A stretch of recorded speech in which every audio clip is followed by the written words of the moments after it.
Hello students, बेटा chapter 4.2 discuss कर रहे हैं ਆਪਾਂ टाइप के type is related with power loss and power factor.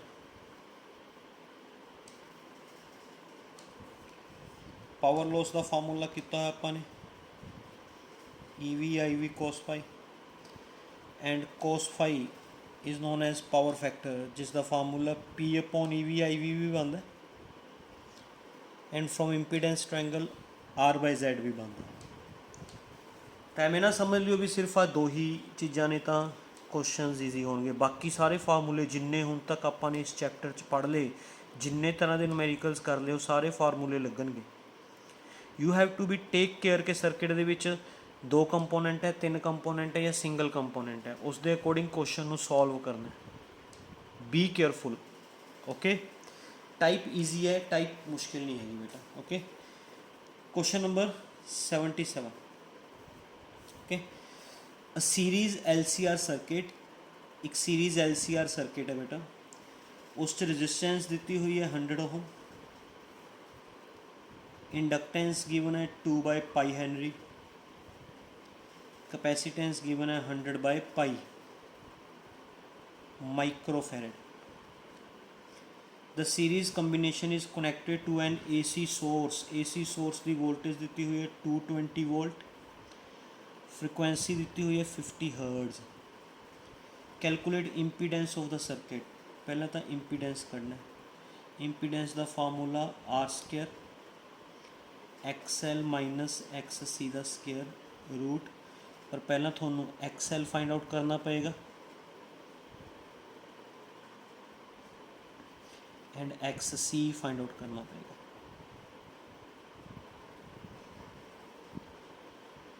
है ना, XL एंड XC की वैल्यूज पुट करके फिर तुम इंपीडेंस फाइंड आउट कर सकते हो। इंपीडेंस कर लिया, इंपीडेंस ऑफ द सर्किट करना सी कर लिया। Peak value of current flowing in the circuit, peak value of current I0 find out करना है। पहला IV फाइंड आउट करिए। EV की वैल्यू गिवन है, Z ऊपर आएगा, पुट करके IV, फिर IV is equal to I0/√2 होंगे, तो आप I0 फाइंड आउट करना, √2 IV। पीक करंट आ गया। What is the power factor of the circuit, power factor करना है। पावर फैक्टर क्या है, cos phi नू, cos phi is equal to R/Z, solve करके पावर फैक्टर आ जाएगा। And compare it with one at resonance frequency.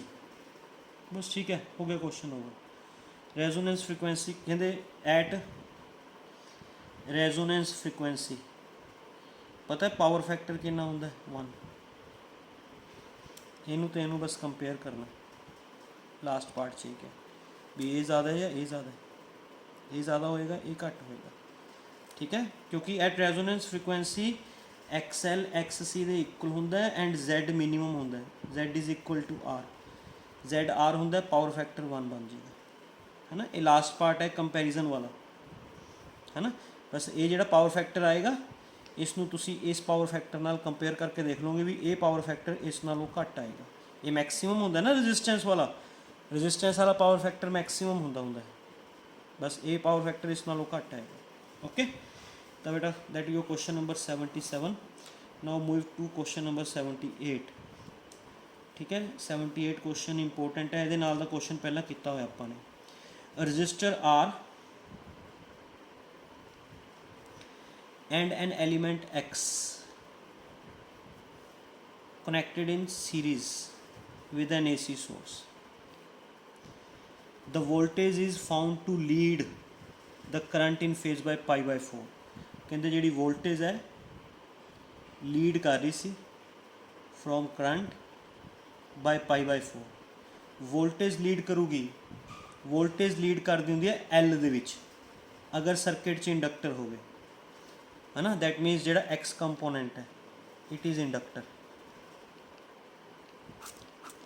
X component is a inductor, क्योंकि inductor वक्त ही वोल्टेज लीड कर देंगी। उस तो क्या है, if X is replaced by Y, X की जगह कहते अगर वाई लगा दिता है Y, then voltage lags from current by pi by 4। Voltage lag किस च करदी हुंदी है बेटा, वोल्टेज लीड करदी हुंदी है इंडक्टर च, वोल्टेज लैग करदी हुंदी है कैपेसिटर च। सॉरी दिख नहीं रहा सी तुहानूं बेटा, शुरू तो दस दिना। पहला इत्थे कंपोनेंट एक्स सीगा, एक्स जो एक्स कंपोनेंट सी वोल्टेज लीड कर रही सी, जो वोल्टेज लीड करती होंगी है तो सर्किट च इंडक्टर लग्या होंगे, आर तो है ही है, इंडक्टर भी लग्या होगा, दैट मीनस एक्स कंपोनेंट इंडक्टर होएगा। एक्स की जगह कहते जो वाई लगाता, एक्स हटा के वाई लगाता, फिर वोल्टेज लैग कर रही सी, करंट नालों वोल्टेज पिछे रह रही सी। वोल्टेज पिछे किस च रहिंदी हुंदी है, कैपेसिटर च पिछे रहिंदी हुंदी है, दैट मीनस जो वाई कंपोनेंट है इट इज़ कैपेसिटर। एवें पहचान कराया करते होंगे बेटा, जो लीड करे तो इंडक्टर होंदा, जो EMF लैग करे तो कैपेसिटर होंदा।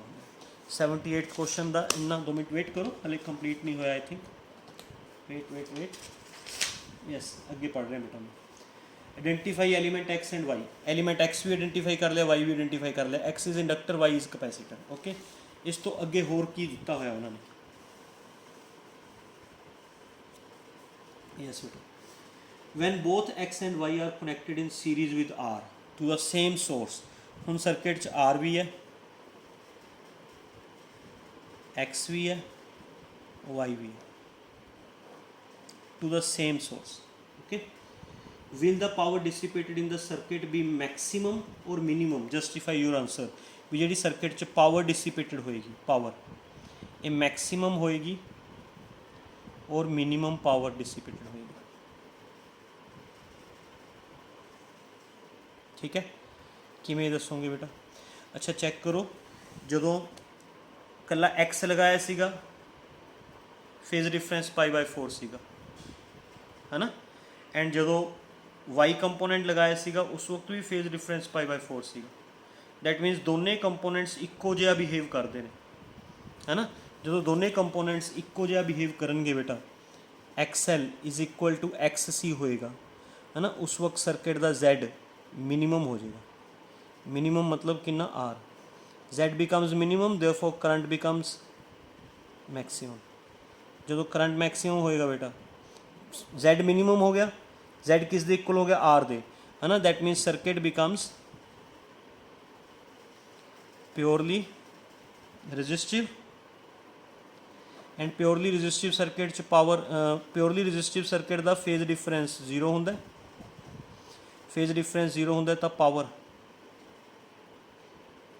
पावर मैक्सिमम होएगी, cos 0 1 होंदा ना, पावर बिकम्स मैक्सिमम। वैसे भी अंडरस्टूड है बेटा, दोनों का फेज डिफरेंस सेम ही सीगा, दैट मीनस दोनों कंपोनेंट इक्को जिहे तरह का बिहेव कर रहे हैं, जिन्ना इहदा रिएक्टेंस होएगा उन्ना ही इहदा रिएक्टेंस भी होएगा। XL जो XC दे इक्वल होंदा उदों सर्किट का इंपीडेंस मिनिमम हो जाता, करंट मैक्सिमम हो जाता, जो करंट मैक्सिमम होएगा तो पावर का लॉस भी मैक्सिमम होएगा, ठीक है। तुसी उन्होंने रजिस्टेंस के नाल भी समझा सकते हो भी circuit becomes purely resistive circuit का फेज डिफरेंस 0 होंदा, फेज डिफरेंस 0 होएगा तो पावर मैक्सिमम होएगी, clear. This is question number 78। Now we move to question number 79। An inductor of unknown value, inductor की वैल्यू अननोन है, a capacitor of capacitance 100 microfarad, resistor of resistance 10 ohm are connected in series with source की voltage दी हुई है बेटा 200 volt, frequency दी हुई है 50 hertz. It is found that the power factor is unity, power factor unity है, that means phase difference 0, that means circuit is purely resistive, circuit is purely resistive, that means कि XL is equal to XC, that means कि Z becomes R, है ना, मतलब कि frequency, resonance frequency, सारी conditions match हो रही हैं ना बेटा। सर्किट जो रजिस्टिव होंदा है XL XC दे इक्वल होंदा है, Z मिनिमम हो जाता है, फ्रीक्वेंसी रेजोनेंस फ्रीक्वेंसी हो जाती है ना। तो ये चीज़ ये कंसैप्ट है, calculate the inductance and current amplitude. Inductance find out करना है, फ्रीक्वेंसी का फार्मूला लगाओ 1/2 पाई रूट ऑफ LC, है ना, इत्थों L फाइंड आउट कर लियो, पहला कई क्वेश्चन किया है। फिर एम्पलीट्यूड फाइंड आउट करना है, amplitude of current, amplitude I naught is equal to, I naught find out करना है तो पहला आई वी फाइंड आउट करो, I V is equal to E V by Z, E V अपने को हैगा 200, जेड अपने को हैगा R, Z is equal to R, ठीक है ना बेटा। तो इतों आई वी आ जाएगा, फिर I V is equal to I naught by root two होंगे, तो इतों आई नोड आ जाएगा root two I V. This is your question number 79। Question number 80th भी विच बेटा एक्स वाई जैड की फॉर्म च ही है ना, ये भी इंपोर्टेंट क्वेश्चन समझ लो, ध्यान नाल पढ़ियो, स्टेटमेंट की बहुत वड्डी स्टेटमेंट है। You are given 3 circuit elements X Y Z, okay, when the element X is connected, जो कहते एक्स कनैक्ट कर दो, X is connected across an AC source, the current and voltage are in same phase, current and voltage are in same phase, that means जोड़ा X है that is of resistance, क्योंकि resistance की voltage and current same phase होंगे हैं। When element Y is connected, जो Y connect कर देंगे cross the same source, when element Y is connected in series with X, जो Y नू and X दे सीरीज च लगा देंगे, Y and X are connected in series, voltage ahead, voltage ahead मतलब लीड बाय पाई बाय 4, ठीक है, voltage lead करेगी, दैट मीनस जो वाई कंपोनेंट है बेटा, एक्स कंपोनेंट तो रेजिस्टेंस ही है, जो वाई कंपोनेंट है वो इंडक्टर होएगा, जिवें मैं थोड़ा एक क्वेश्चन पहला समझाया, वोल्टेज लीड करे, जे वोल्टेज लीड करे तो कंपोनेंट इंडक्टर होंदा है। तो सिमिलरली जो Z कंपोनेंट है, when it is connected with X, है ना, when Z is connected with X across the same source, तो करंट अहेड होंदा है, करंट लीड करता है बाय पाई बाय 4, है ना। तो करंट लीड करता है तो बेटा करंट लीड करेगा तो that means Z is capacitor. उन्होंने तिने एलीमेंट्स आइडेंटिफाई करने को कहे सीगे, X is resistance, Y is inductor, Z is capacitor, ठीक है बेटा। अगे देखो होर क्वेश्चन की क्या है, क्वेश्चन खत्म नहीं होया हले। When all the 3 elements are connected in series across the same source, जो तिने elements X V, Y V, Z V, मतलब एक्स हैगा रेजिस्टेंस, वाई हैगा सी इंडक्टर, जेड हैगा सी capacitor, connected to the same source, okay. Determine the impedance of the circuit, draw plot of current versus, ये अपना क्वेश्चन आ गया बेटा, थ्योरेटिकल क्वेश्चन हो गया, थ्योरेटिकल क्वेश्चन RLC सर्किट वाला, जिस च तुसीं Z फाइंड आउट किया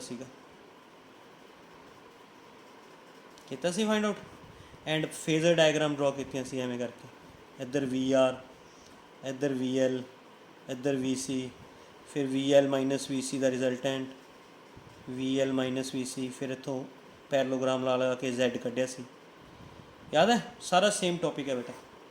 इंपोर्टेंट क्वेश्चन सीगा, सीरीज RLC सर्किट वाला टॉपिक है, सीरीज RLC सर्किट, Z कढ़ना है, फेजर डायग्राम ड्रॉ करनी है, ओके, अपने आप कर लोगे, तुसीं करवाया हुआ थोड़ा। क्वेश्चन नंबर 81 बेटा, an AC circuit containing 8 milli henry inductor, 800 milli henry inductor and 60 microfarad capacitor, 60 microfarad capacitor is in series with 15 ohm resistance, तीनों series connected है बेटा, they are connected to 230 volt 50 hertz source, okay। obtain power, average power transfer to each element, her element की power ते total power absorb, total power absorb भी करनी है बेटा, तो हर एलिमेंट की पावर करनी है, तो बेटा total power absorb, total power absorbed वास्ते EV IV cos phi, I V is equal to E V by Z ਹੁੰਦਾ ना बेटा, I V is equal to E V by Z, cos phi is equal to R by Z. Z का formula थोड़ा पता है, R square X L minus X C का square पर root, इनू सॉल्व कर लियो जेड आ जाएगा, है ना। पहला थोड़ा एक्स एल कढ़ना पेगा, एक्स सी फाइंड आउट करना पेगा बेटा। पहला एक्स एल कढ़ लियो, फिर एक्स सी कढ़ लियो, फिर जेड कढ़ लियो, फिर आ ई वी की वैल्यू 230 पता है, आई वी की वैल्यू पुट करके, जेड की वैल्यू पुट करके, आर जेड की वैल्यू पुट करके टोटल पावर लॉस आएगा टोटल। फिर कल्ले कल्ले का कढ़ना है, पावर लॉस ऑफ रजिस्टेंस कढ़ना है, पावर लॉस ऑफ इंडक्टर कढ़ना है, and power loss of capacitor कढ़ना है। पावर लॉस ऑफ रजिस्टर दे विच E V I V cos zero, क्योंकि रजिस्टर दे विच फेज डिफरेंस जीरो होंदा है ना। इंडक्टर वास्ते phase difference pi by two होंदा है, कैपेसिटर वास्ते phase difference pi by two होंदा है। इन्हां दा आ जाएगा E V I V cos pi by two, E V I V cos pi by two, cos pi by two zero होने करके इन्हां दा तो जीरो बन जाएगा बेटा, इहदा ई वी आई वी, है ना। ई वी आई वी इत्थों फाइंड आउट कर लियो, जिवें उपर फाइंड आउट किया सी ना, ई वी बाई जेड। ये होगी टोटल पावर आ वाली, ये रजिस्टेंस दी इंडक्टर दी कैपेसिटर। क्लीयर बेटा, समझ गए, कोई confusion? Okay, now we move to question number 81 सीगा, 82 ते आ गया आप। काफ़ी क्वेश्चन हैं इस टाइप में भी बेटा, 88 तक है, 7 क्वेश्चन पे ने हले पेंडिंग। ओके, ध्यान नाल समझो। A group of electric bulbs having power rating 100 watt, electric bulbs का ग्रुप है, सारे की पावर रेटिंग 100 वाट, 300 वाट है बेटा। AC वोल्टेज दी हुई है 141.4 sin 314t plus pi by 3 is applied to the group. Calculate the effective current. Effective current find out करना बेटा, effective current in the circuit IV find out करना है। इन्नी ओदी पावर रेटिंग दी हुई है, this is the power rating. EMF the equation given है, IV find out करना है, pi by 3 is the phase difference, है ना बेटा। Pi by 3 is the phase difference.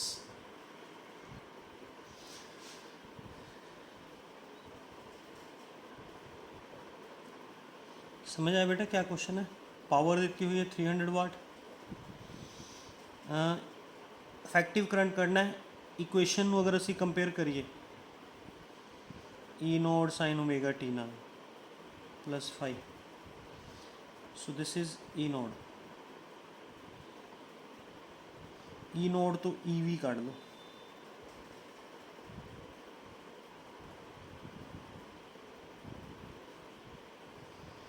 Hundred volt E V. फिर पावर का फार्मूला लगाओ E V I V. Bulbs resistance होंगी है कली बेटा, रजिस्टेंस, ये थोड़ा कन्फ्यूज़ करने वास्ते दिता है आ वाली चीज़। बल्ब दे विच सिर्फ रजिस्टेंस होंगी है, एंड रजिस्टेंस का जोड़ा फेज डिफरेंस पावर फैक्टर होंगे 1 होंगे, तो यह बन जाएगा E V I V. I V is equal to P by E V, P है 300, ई वी अपने को 100, 3 एम्पीयर आ जाएगा। This is your question number 82। Now we move to question number 83। ये तुहानूं कन्फ्यूज़ करने वास्ते दिता सीगा, देखो ਜਿਹੜੇ बल्ब्स होंगे ने, बल्ब्स उन्होंने सिर्फ रजिस्टेंस होंगी है, ना उन्होंने इंडक्टर होंगे, ना उन्होंने कैपेसिटेंस होंगी। रजिस्टेंस होंगी है, वो प्योरली रजिस्टिव सर्किट हो गया, फोर्स फाई की वैल्यू 1 होएगी। रजिस्टिव सर्किट के फेज डिफरेंस 0 होंगे ना बेटा, for resistive circuit phase difference 0, cos phi 1 होंगे, वैल्यू पुट करके रिजल्ट आ जाएगा। ठीक है, क्वेश्चन नंबर 83। 83 भी ईजी क्वेश्चन है। 60 साइकिल AC सर्किट, 60 साइकिल मतलब 60 hertz frequency, has resistance 200 ohm, inductance 10 milli henry. ठीक है, what is the power factor? Power factor करना है बेटा। Power factor R by Z, Z का formula R square plus X L square, क्योंकि R L circuit है ना, it is R L circuit, R L circuit च Z का formula R square plus X L square आ जाता है। तो पहला तुसी एक्स एल फाइंड आउट कर लियो,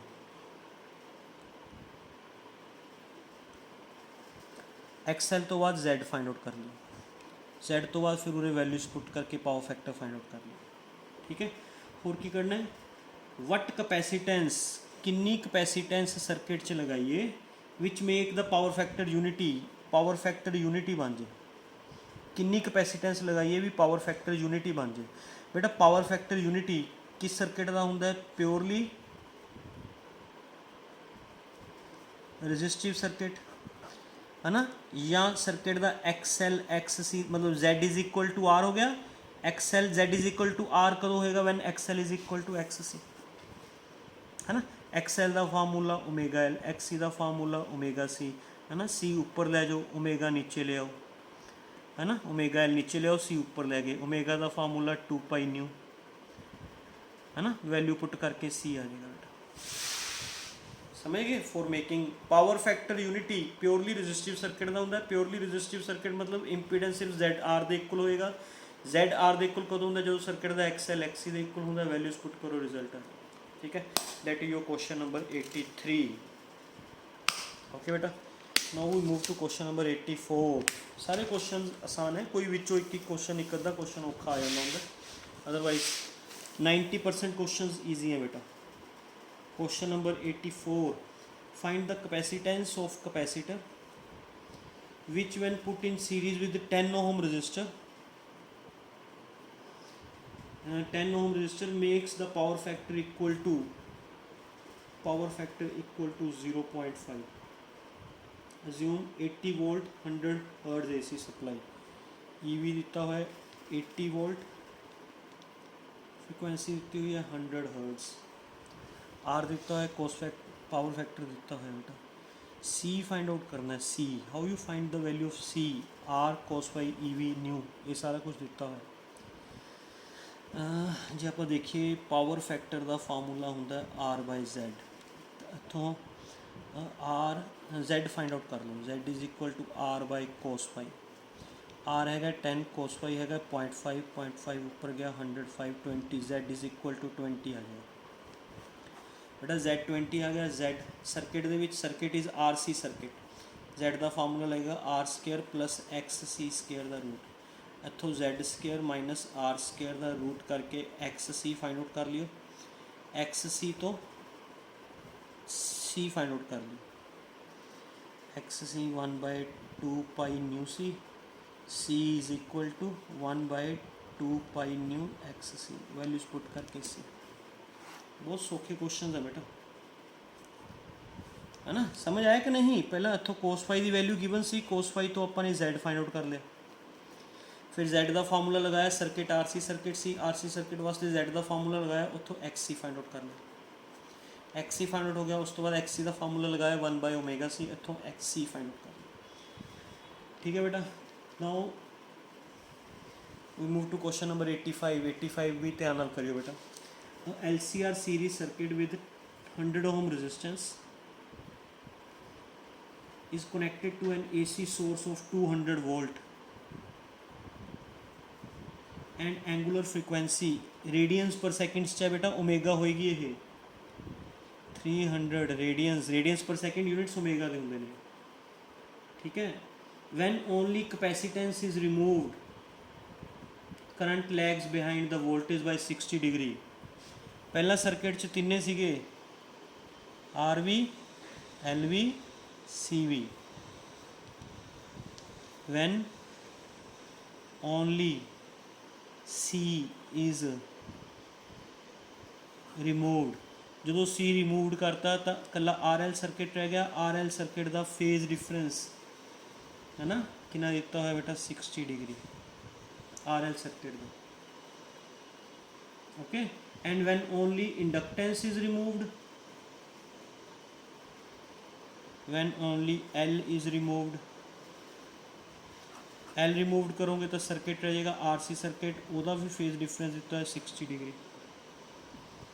calculate the current and power dissipated in circuit, circuit का करंट फाइंड आउट करना है and power dissipation find out करनी है पूरे सर्किट की ना बेटा।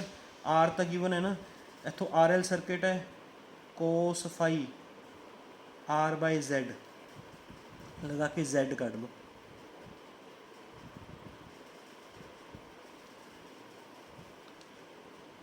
समझ आ गई, जेड आ जाएगा जेड, क्योंकि आर आर सी सर्किट है तो इतने जेड का फार्मूला लगेगा R square plus X C square का रूट, इतों Z square minus R square का रूट करके एक्स सी निकलेगा। ये उपरला पार्ट है बेटा आ वाला।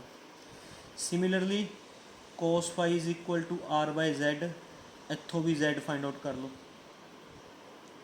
इत्थे ये आर एल सर्किट है, नहीं बेटा ऊपर सी रिमूव किया सी, गलत हो गया, ऊपर सी रिमूव किया सी, उपरला सर्किट आर एल सर्किट सी, एक्स एल आएगा, ये एक्स एल आएगा and this is R C circuit, ये आर सी सर्किट है। इत्थे जेड का फार्मूला लगेगा R square plus X C square है ना, तो इत्थों तुसी Z square minus R square का रूट करोगे, इत्थों तुहाडे कोल आ जाएगा बेटा। वैसे मैं तुहानूं दस्सां, आ देखो आर दोनों का सेम है, दोनों का पावर फैक्टर सेम है, दोनों का जेड सेम आएगा। जो दोनों का आर सेम है जेड सेम है तो एक्स एल एक्स सी के इक्वल आएगा, एक्स एल एक्स सी के इक्वल आएगा। एक्स एल एक्स सी के इक्वल आ गया तो that means circuit becomes Z is equal to R, Z R के इक्वल रह जाएगा। समझ गए, जेड किस दे इक्वल रह जाएगा बेटा, आर के इक्वल रह जाएगा है ना, जेड आर के इक्वल रह जाएगा। फिर I V E V by Z, Z की जगह आर, ये आई वी आ जाएगा। Power factor E V I V cos phi phi zero, E V I V power factor आ जाएगा। नहीं विजिबल होया तो वेट अ मिनट बेटा, दोनों का देखो पावर फैक्टर दोनों का सेम है 60-60, दोनों च आर सेम है, इस भी आर इस भी आर, तो दोनों का जेड सेम आएगा, जेड सेम आएगा तो एक्स एल एक्स सी के इक्वल आएगा, चाहे तुम कैलकुलेट कर लियो। एक्स एल जो एक्स सी के इक्वल हो गया तो जेड किस दे इक्वल हो जाएगा बेटा, आर दे। जो एक्स एल एक्स सी के इक्वल होता तो जेड बिकम्स आर है ना, जो जेड आर के इक्वल हो गया तो असी आई वी कट लाँगे, E V by Z, E V सानू पता है 200, Z is equal to R given है 100, आई वी आ जाएगा। फिर पावर कट लूँगे, क्योंकि जेड आर के इक्वल है, फेज डिफरेंस 0 पुट होएगा। जो जेड आर के इक्वल होंगे फेज डिफरेंस कितना पुट होएगा बेटा, 0, पावर लॉस आ जाएगा। क्लियर, समझ गए। This is your question number 85। Okay, 3 question रह गए बेटा। We move to question number 86। A capacitor, resistor are connected in series with AC source। Series एक रजिस्टर है, एक कैपेसिटर है, connected with AC source. If potential difference across C and R 120 volt 90 volt, C का potential difference दिता है बेटा, R का potential difference दिता है, C and R potential difference across C and R, C का दिता है 120 वोल्ट, R का दिता है 90 वोल्ट, ठीक है respectively. And R M S value of current is 3 ampere, R M S value of current 3 ampere है, आई वी मतलब इस चो भी आई वी जाएगा, इस चो भी आई वी जाएगा। Okay, calculate impedance and power factor of the circuit. एक तो सी इंपीडेंस फाइंड आउट करना है, एक पावर फैक्टर फाइंड आउट करना है। पावर फैक्टर कॉस पाई ये फाइंड आउट करना है। तो बेटा पहला था voltage across resistance I V into R, R find out करना। फिर voltage across capacitance I V into X C find out करना है ना। आर आ गया, एक्स सी आ गया, जेड फाइंड आउट कर लो। आर सी सर्किट है ना, it is R C circuit, Z is equal to this, Z आ गया। फिर पावर फैक्टर फाइंड आउट कर लो। Question number 87। Okay, a 200 volt variable frequency source, 200 volt source की voltage दी है बेटा, connected in series combination of L C R and are.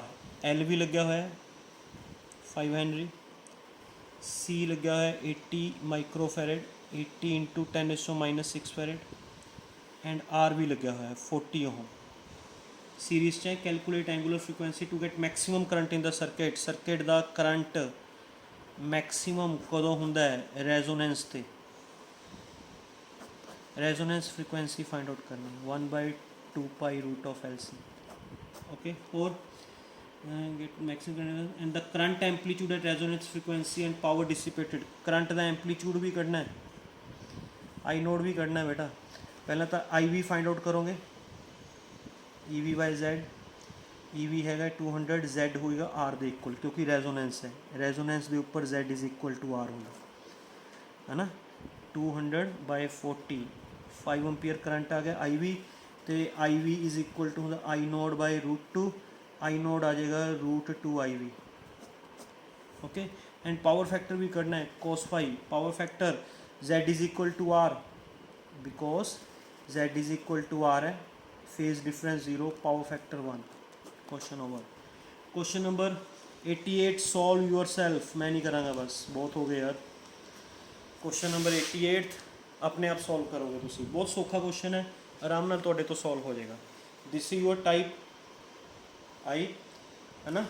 इस दे नाल बेटा अपनी सारिया टाइप्स, सॉरी टाइप के, है ना, टाइप के सारिया टाइप्स ओवर हो चुकी हैं। टिपिकल क्वेश्चंस कोई खास टिपिकल्स नहीं है, सॉल्व तुसी अपने आप करोगे बेटा। सारे टिपिकल क्वेश्चंस, उन्हां चों कोई भी क्वेश्चन टिपिकल नहीं है, सारे क्वेश्चन ऑलरेडी किसी ना किसी टाइप च आए हुए ने। ओके, अपने आप ट्राई करियो, ठीक है। Thank you very much.